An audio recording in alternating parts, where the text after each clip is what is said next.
Shocking new body cam video released showing a man punching a police officer. Good evening. Thanks for being with us. I'm Steve Lacey. And I'm Natasha Verma.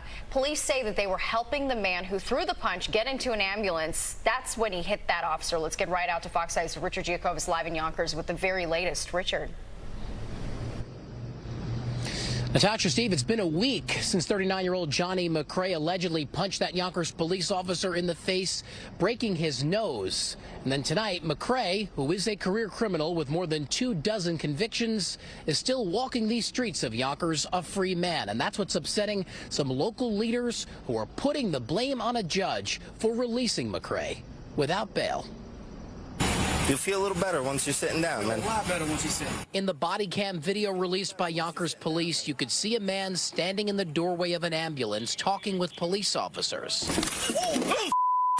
Suddenly, the man takes his left fist and punches one of the officers in the face, prompting other cops to then tackle him to the ground. The officer was very surprised. He was only there trying to help him. He was being, super compassionate and nice, and just out of nowhere, completely unprovoked. Yonkers PBA President Keith Olson is friends with the officer who was punched.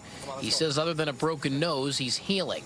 Olson, though, is outraged at the man who punched his friend, walked out of court with no punishment. This is just a judge making a really poor decision. According to Yonkers police, officers responded to a 911 call near Cypress Street last Wednesday. Cops say they found Johnny McRae lying on the sidewalk and helped him get into an ambulance. That's when he threw the punch. Yonkers police say McRae was released on his own recognizance by a Westchester County judge.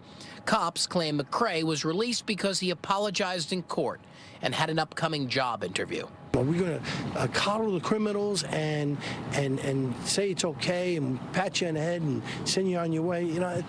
This is just not what we ought to be doing. McRae is a career criminal, say police, with 13 convictions over the past 2 decades. Cops say he's currently out on parole for an attempted robbery conviction. Westchester County legislator James Nolan blames bail reform. Nolan has been at the forefront fighting the state's bail reform law since his brother was gunned down in a drive-by shooting 8 years ago. They're letting criminals just run wild. We can't allow that anymore. We need to make sure there's law and order.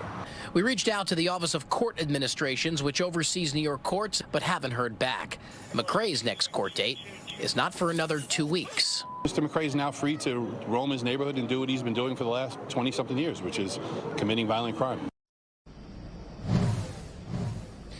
Now, the Westchester County District Attorney did respond to us late tonight. Initially, they said no comment, but gave us some background, saying they actually did, in fact, request bail in this case in the amount of $75,000 cash, $150,000 bond, or $300,000 partially secured bond at 10%. But they say the defendant was still released on his own recognizance. We're live in Yonkers. Richard Giacobbe, Fox 5 News. Steve. All right. Thanks, Richard.